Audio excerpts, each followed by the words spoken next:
Hey, this is Edwin Dearborn. Another edition of Growth Driven. We bring to you the best leaders in marketing, business. And with me today is Gregg Sturdevant, retired 2-star Marine Corps general. I am so excited, and I'll tell you why in just a moment.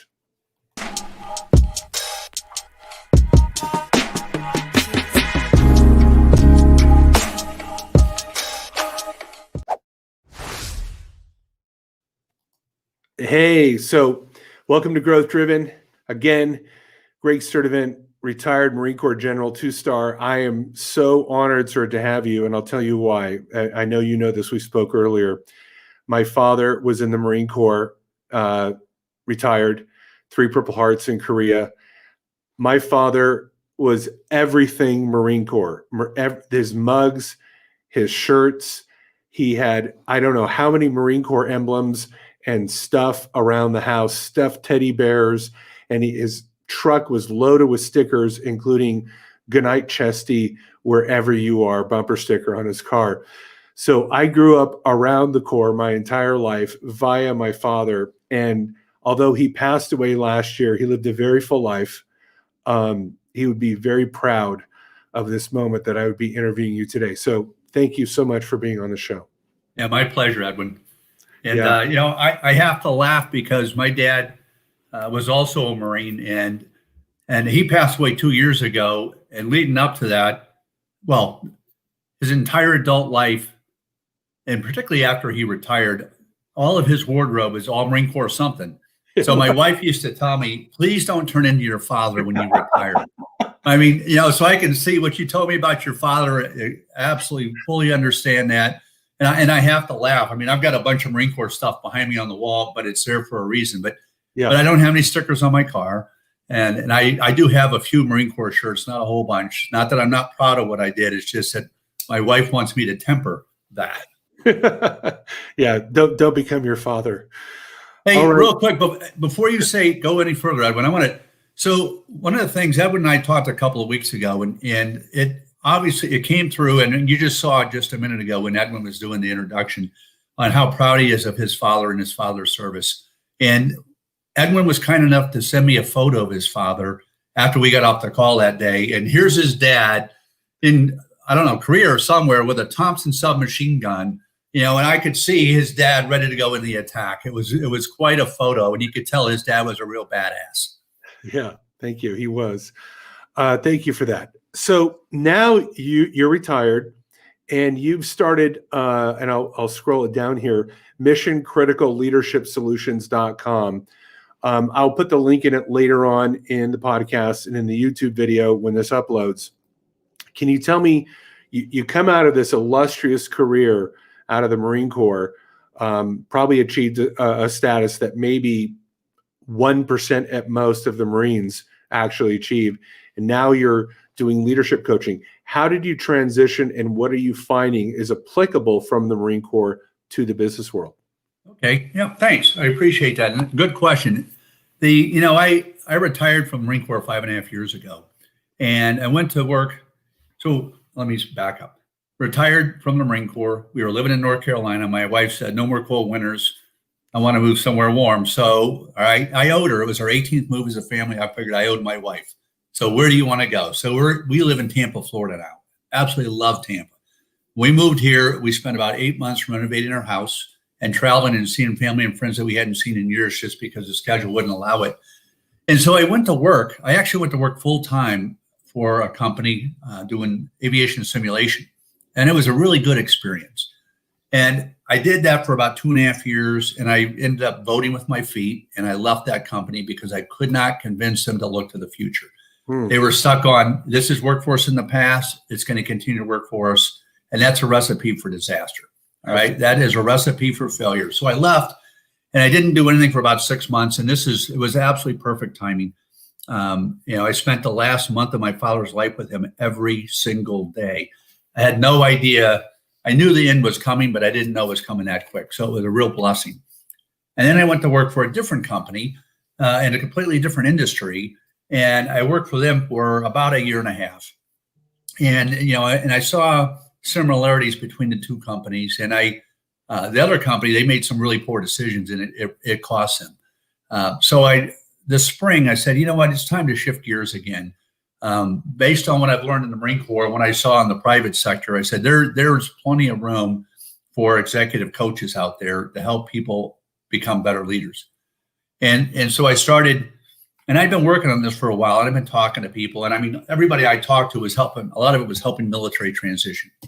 Mm-hmm. And what I found was, and I tell people this, and they challenge me, but I said, all the leadership lessons I learned in the Marine Corps are applicable to corporate America. And I've had people push back on, are you serious? Absolutely. So we have a conversation and we talk about leadership. And, there's a misnomer out there. A lot of people think that when you give someone an order, they're going to follow it. All right. Just because you're an officer, right. And there's some truth to that. Yeah. But just like in the private sector, right, the goal is not just to get them to comply with what you're asking them to do, but get them to do their absolute best. And there's a difference. I mean, when you look at your workforce, and I don't remember the exact numbers, I was doing some continuing education for project management professional, my PMP certification. I was watching this really interesting webinar on leadership, and they were talking about a breakdown on the workforce. And if I remember, my numbers are close. They're not exactly. Mm-hmm. They're not exact. I'd have to go find my notes. But they talk about 15 or so % of your workforce are all in. Right? They're busting their butts for you. They're working night and day. They are committed, and it's not just a paycheck. They're committed to the vision, the cause, whatever. And then you got a big chunk that are your 9-to-5ers. They're there they come in, they do their work, they go home, they do a good job, but they don't go above and beyond. And that's a large percentage. And then down at the other end, you've got a small group, and it's somewhere 12 to 15% or whatever. That are ones, those are the people who are actually, they don't support what you're trying to do. They're undermining your efforts, and so, from leadership perspective, I want to take that big chunk and pull as many of them up into that top tier as possible. And the ones at the bottom, you need to figure out who they are, and they need to hit the road. Yeah. It's so funny. I was interviewing another marketing leader yesterday, and he said something very similar to you, which is one of his critical skills is get the right people on the bus and get the wrong people off the bus. Right. Absolutely. Yeah. So you speak to that very eloquently with your statistics, and, how do we elevate the people in the middle to closer to the top? Right. And then how do we eliminate the people that are bringing the whole thing down? Right. And I tell you what, it doesn't take long to figure out who the people are that are bringing you down. And what's interesting though is I've seen it with both the companies that I was working for. They tolerate that, and they justify it because, well, so and so does a really good job. Nobody does a better job of reading government contracts than this particular individual. I say, you know what? That's fine, except that person has done zero to support my sales team. They actually undermine everything I'm trying to do. And I would much prefer, and this individual was close to retirement age, buy them out, send them on their way, and let's find somebody else that is, and I don't care if they're as capable or not. I'll take somebody less capable who's more of a team player, because that person, we can grow together. Absolutely. I'm all about team players. A great point. So when you come into the corporate environment, obviously there's an awe and respect for what you've achieved just the fact that you're a general of the U.S. Marine Corps. But then you said there's a little pushback. There's that respect, but there's also that pushback on, well, that's the military. That's not corporate America. What is the thing that you say or do with them that kind of brings that aha moment of, wow, leadership is determined. I mean, it works in everywhere. How do you do that? Well, so, and that's a good question. I had a conversation a couple of months ago with someone, and it was about a speaking engagement here in Tampa. And we were talking, and I started off with, I told him the same thing that I told you a few minutes ago, which is everything I learned in the Marine Corps transfers to corporate America. And he pushed back. I mean, immediately said, I'm not buying that. Okay, and why is that? Well, he was watching some show over the weekend, and there was some general officer on there talking. And that particular general appeared to be very rigid in his thinking. And I understand that. And there are people out there like that. All right. But I said, first off, I'm not one of them. And the individual I was talking to was deep into IT. All right, and I was talking to him about his organization, a local chapter, and talking to them about IT and transformational change. And he's like, what do you? I said, let me talk to you about organizational transformation and some of the things that I work through in the Marine Corps, right, or the Department of Defense on a larger scale. Wow. By the end of the hour-long conversation, he said, I need to get you in touch with our national president. All right, you need to be, your message needs to be heard. So we went from that to come on in. And it took a little bit of, you have to give them examples that they can relate to. All right. Here's this piece. I lived through this in the military, but here's what's going on in your world right now. And here's how I dealt with that organizational transformation. Edwin, you talked a few minutes ago. I mean, the teamwork piece, right? How do you get someone on your team? Yep. And, and it's really become much more important, I think, in the last few years in the military, explaining the why. All right. If you tell me you want me to do something, there are times, and this happened to me in corporate America, they'd ask me to do something. I'd scratch my head. I go, this makes no sense. All right. But if you explain to me, here's what I need you to do, and here's why, it's like, oh, I got it. Now I understand how I fit in. And I find myself telling people that the why, even with the Marine Corps, right, or all the services, when you explain something to someone, if you want their buy-in, you explain to them, how they fit in, what's in it for me kind of thing, and what you can do, and, motivate them. I can't do this without you.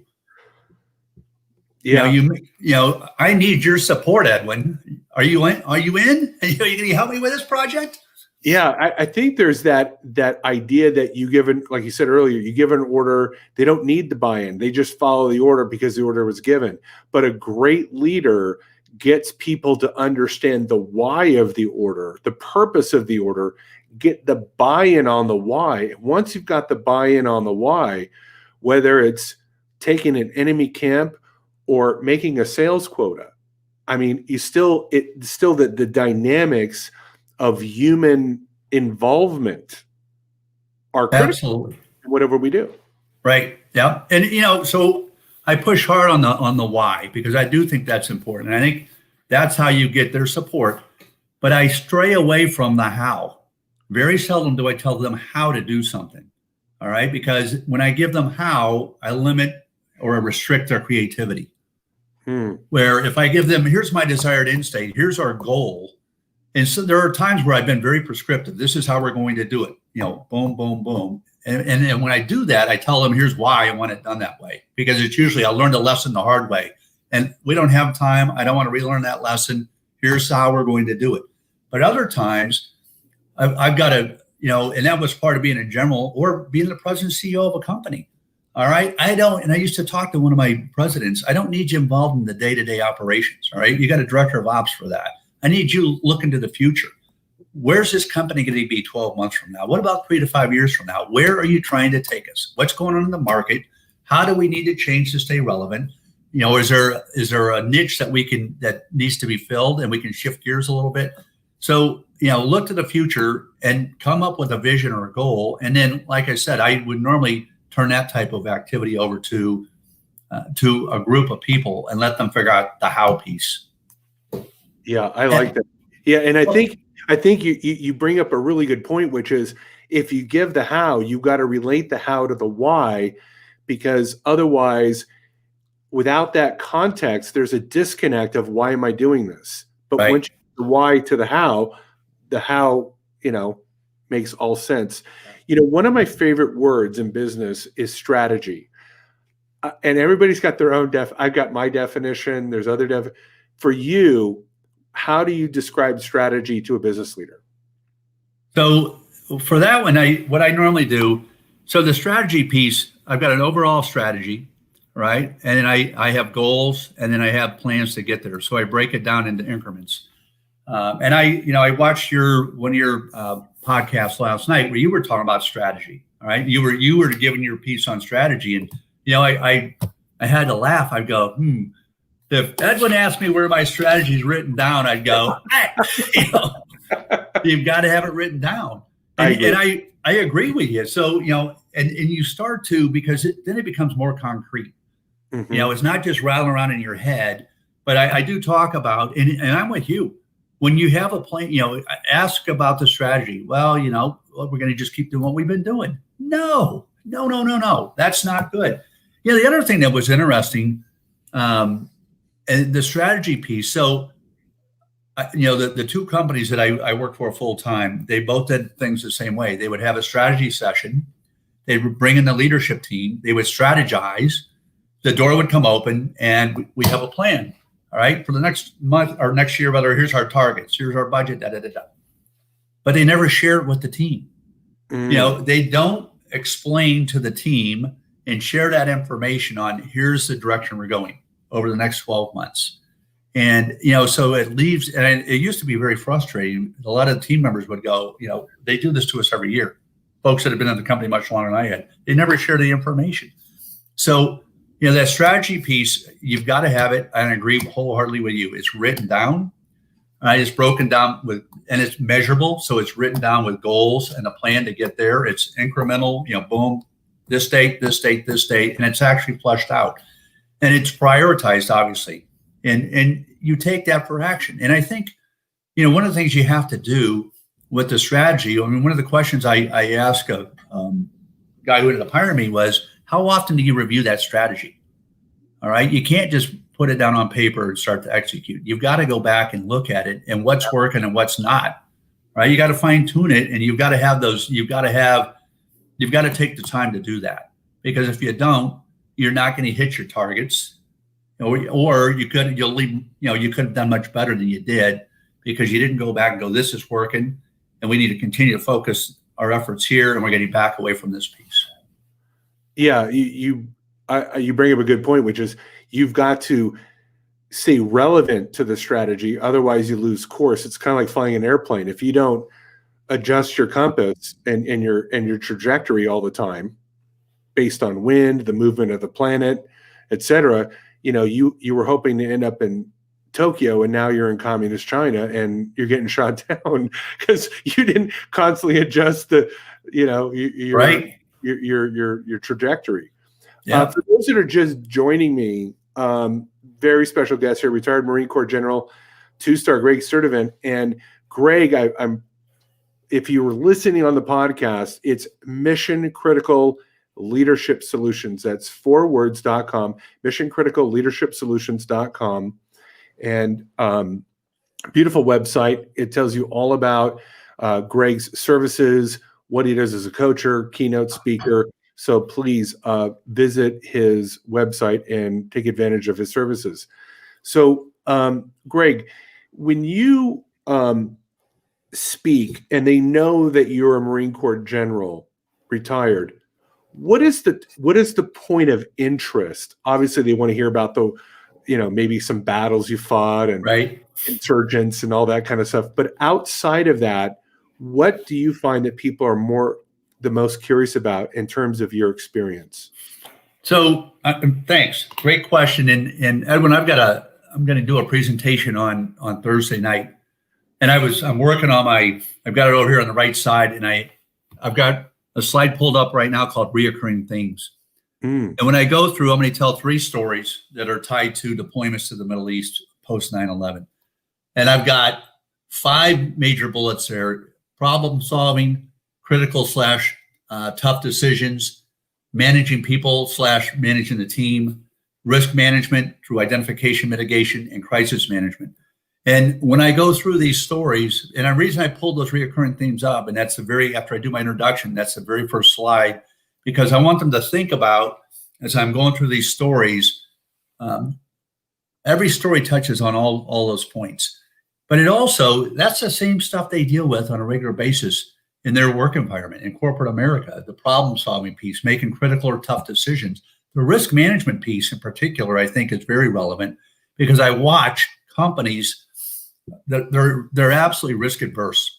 All right. And you cannot grow if you're risk adverse. And I'm not saying be reckless. I'm saying you identify it, you mitigate it, you transfer it, you figure out how we're going to move forward, and while accepting a certain amount of risk. So it's an educated or an intelligent risk that you take. And I talk about those themes, and then I tell these stories, and you're right, it's war stories and all. But oftentimes the last time I spoke, the main questions on the backside of the presentation, because I was talking about leadership, was how do we retain our quality employees? Because what's going on, and you see it all the time, particularly with the young folks, and it's becoming more prevalent, I think, across the generations, where someone, when I signed up for the Marine Corps, I signed up for 4 years initially. I was enlisted for 4 years. I got out, went back to school, and then I went back in for another 33 years as an officer.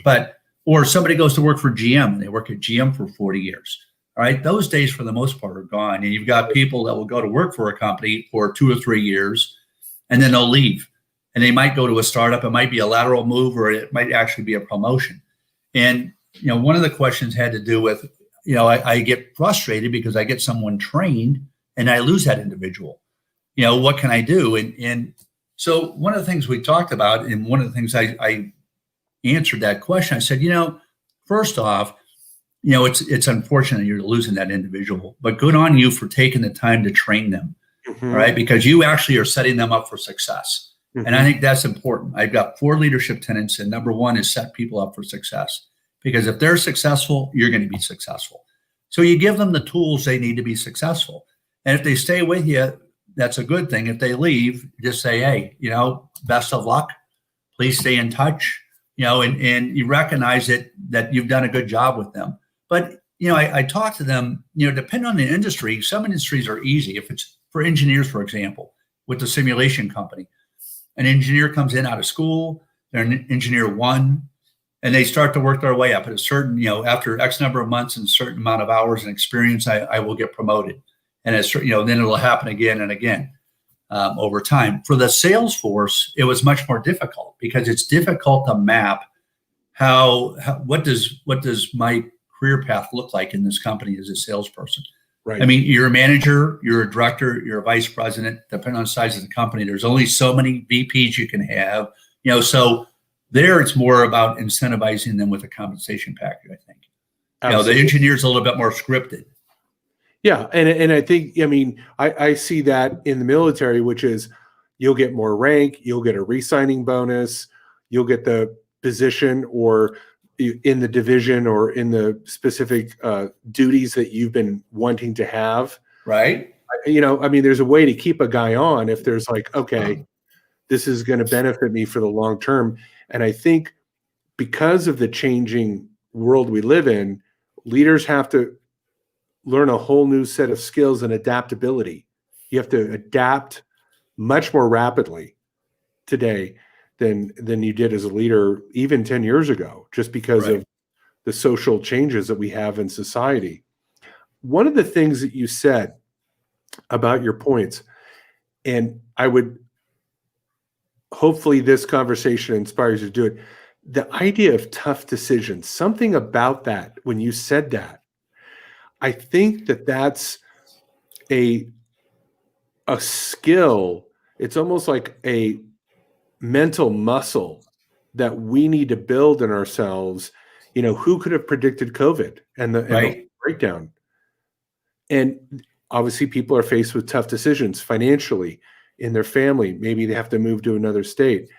I think having someone like yourself speak to and even write a book, I could even see a title called Tough Decisions, How to Make Them and Thrive. Right.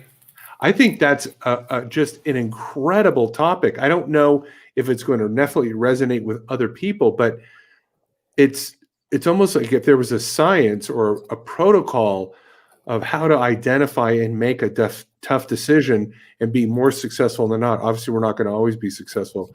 I think when you said that, I don't know, just a light turned on in me. There's not a lot of leaders speaking to that topic.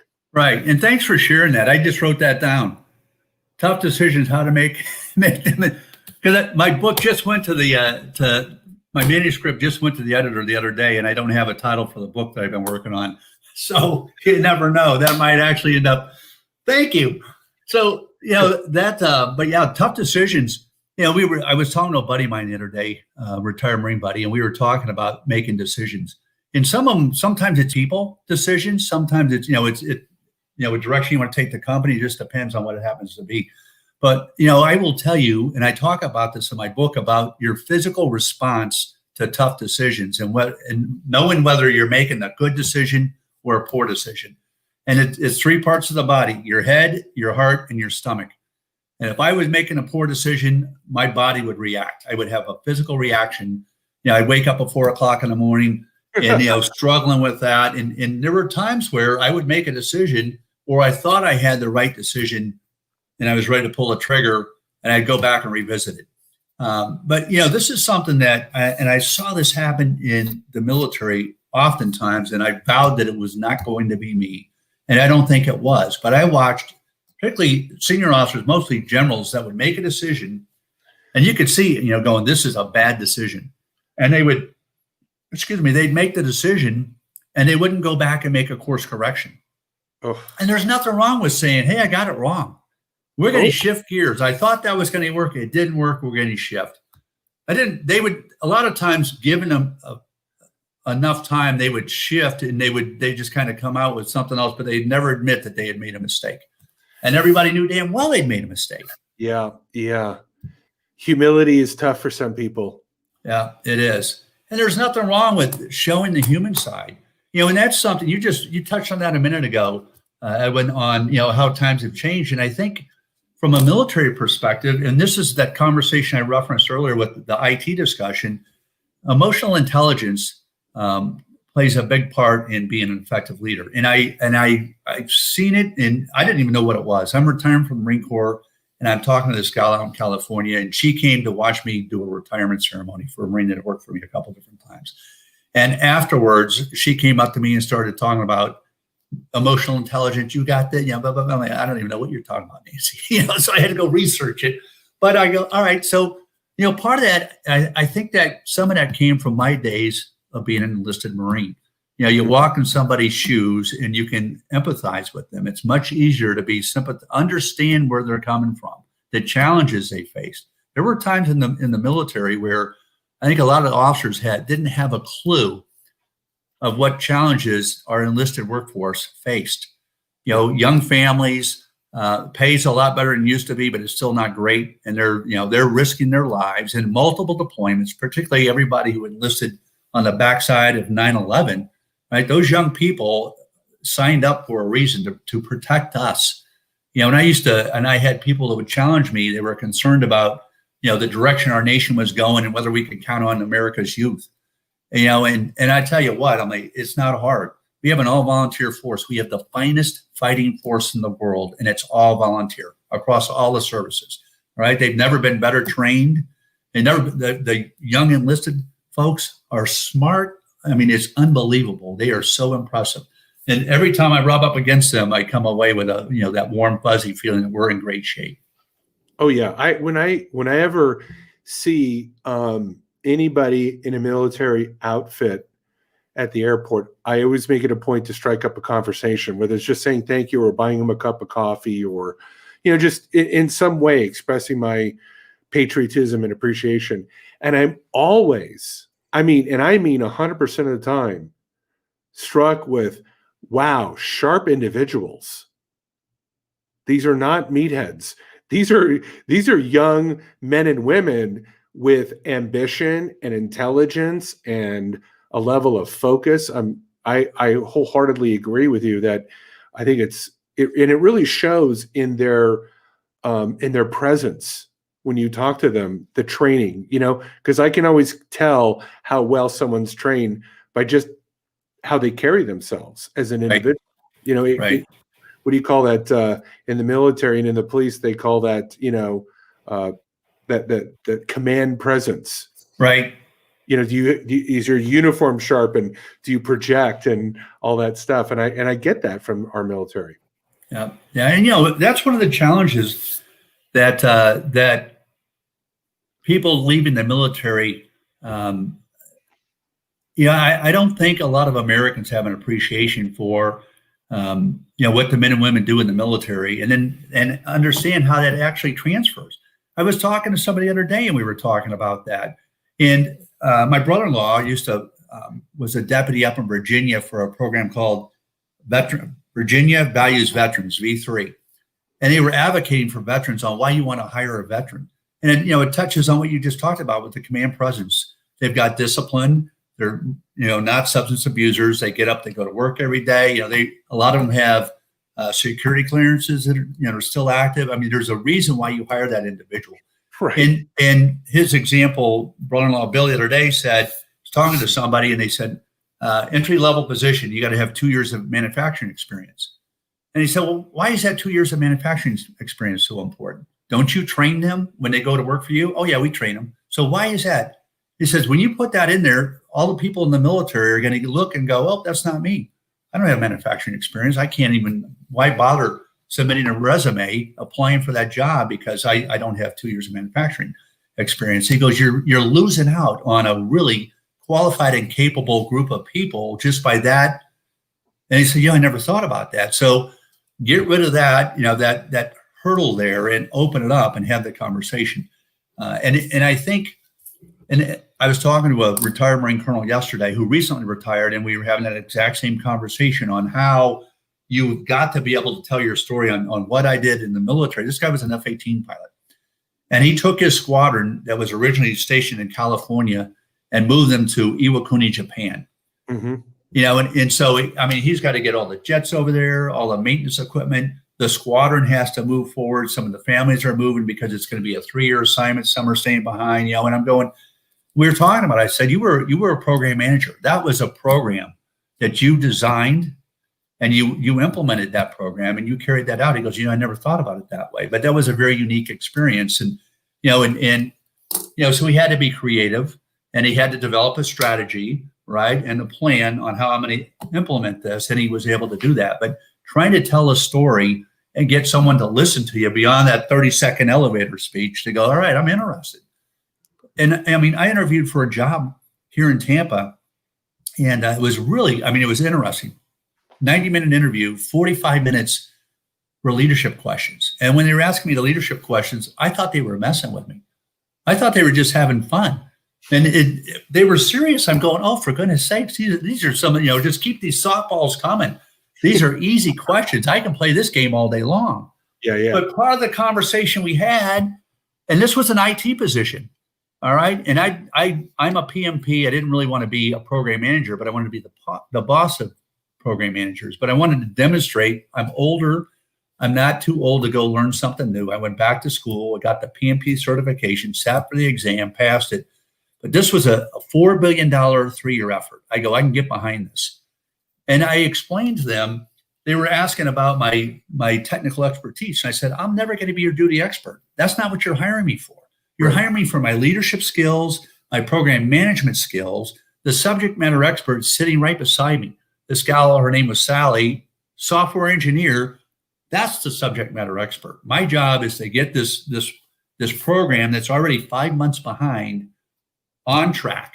All right. And the first thing I'm going to do is put together a get well plan. I'm going to give you the projected get well date. I can't remember the CEO's name. It was Joe or something. I said, Sally and I will go down. I'll meet Joe. I'll introduce myself. I'll talk to him about the program, admit that we're not where we need to be. Here's how we're going to get healthy. Here's my projected get well date.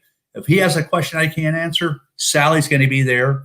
Sally's going to meet Joe for the first time. Joe's going to meet Sally. It's going to be a good day, and they're like, oh, but I'm like, I will never be your subject matter expert. So, move beyond that. Yes. And you need the leadership. Trust me, all that other stuff will fall into place. So true. Yeah. If you've got good leadership, they put in the order and everything starts to work together. One of the things that you said kind of struck another aha moment for me, which is it's almost like there should be like an HR company that specializes bringing retired military personnel in the corporate world and getting them to speak the same language and helping those military people transition and find the jobs and not have the corporate barriers that go, oh, well, I don't want that. I think, one of the things that I've noted, particularly here in Las Vegas where I live, because it's hot, is you need a lot of plumbers and air conditioning people. And I've talked to these air conditioning companies and they go, getting a technician, you maybe spend $20,000 becoming a tech. versus $200,000 getting a college education. But a good air conditioning tech can make 100 to 150K a year if he works his butt off, which is much more than the average college graduate. And if you're a good plumber, electrician, or air conditioning guy, you will never be out of a job, ever. Right. Yeah. You'll never ever be out of work. It'd be interesting to take those industries like that, and how do we communicate with people that have the discipline to show up, to work a long day and complete projects, with industries that are just begging for quality individuals. Right. And there are some nonprofits out there that do that. Some veteran-owned small business nonprofits that try and connect the dots. But you touched on something I think is important, and that's speaking the same language, right? The lexicon, and that's one of the reasons why I did that PMP certification. Right. All the services have a planning process, and they're particularly I'm more familiar with the Army. So the Army and the Marine Corps planning process are very similar. All right, but corporate America's also got a planning process, and that's why I did that PMP certification, because I wanted to speak. It was the right lexicon, right? Being able to ask an intelligent question using the right words that they would relate to it. And I think one of the problems that a lot of military folks struggle with, particularly ones that have been for a long time, there's a lot of knife hand and whatever, and they're using a language that, what does that mean? Right. And you got to get away from the military speak, and and you got to back to use words. First off, you don't want to scare a potential employer, because you're too intense. You're all this crazy, whatever you had going on in the military. But but break that down. But I think you bring up an important point in that the fact that if you've got a trade, you'll never be out of a job. Sure. And I used to tell young people that if you want to go back to college, and I'm all for that. There's absolutely nothing wrong with going to school, but if you have a skill that you can fall back on when things go, the economy starts to bottom out, and people are losing their jobs. Back to your point, there's the electricians and the plumbers and the HVAC folks are always going to be employed, always. And they make good money. And the thing, and what I really like, what drives me crazy are people that sign up for, I'll be at your house at 2:00 on Tuesday, and they don't show up and they never call. So it's kind of back to, all I need you to do is say, hey, Mr. Sturdevant, I know I said I was going to be at your house at 2:00 on Tuesday. I'm running behind on this job. Can I come at 4, or would you like to reschedule? You know what? Thank you very much for calling me. I mean, that is, we can do it at 4. We can do it another day. I don't care. You call, you get huge bonus points for that. Oh yeah. No question. I mean, character matters. And if you can find people with great character, great discipline, great habits, like you just talked, the willingness to call, reschedule, or do it later, but have the manners and the decency to do something like that versus just not show up at all. And you have a critical skill that it will always be in need. You have a lifelong career for the rest of your life. Right. It's just a given. Oh, and customer service is key. And I mean, particularly in this day and age, I mean, we get done. If you screw me, you keep doing that, you'll be getting yelped. Or, the neighborhood I live in, somebody says, hey, I need such and such done. You know anybody? Absolutely. That word of mouth piece. Smitty did this. The guy's very reliable, running late. He called me. We were good. Boom, boom, boom. This guy does great work. He's reasonably priced and he's trustworthy, Oh yeah. That's huge. Oh yeah. My partner and I have done a whole study. We did a whole study a few months ago about word of mouth, the phenomena of word of mouth. It's actually a thing. It's not just it happens on its own. Word of mouth is an actual structured system that if you do it right, it can literally take a business off. So tell me, where are you taking your brand in the next 3 to 5 years? Tell me kind of your vision of where you're going to go with your coaching brand. All right. So great question. I tell you what I really like, and this was part of that conversation I was having yesterday with the colonel. I said, I like public speaking, right? The keynote speaker piece. I would like to be doing more of that. And I've got a couple of gigs lined up, and I'm starting to gain momentum there. Yep. And I like that. It's something I enjoy doing. I used to be deathly afraid of public speaking. I mean, absolutely scared to death of public speaking. And I realized that and this was when so I'm out of the Marine Corps, I'm back in college, and I'm taking a speech course. And wow, I tell you what, I mean, I won't go into all the details on what I did the night before to get ready to give the speech, but it was not fun. But I recognize that, if I want to grow up to be a leader, I've got to be able to stand up in front of people and speak.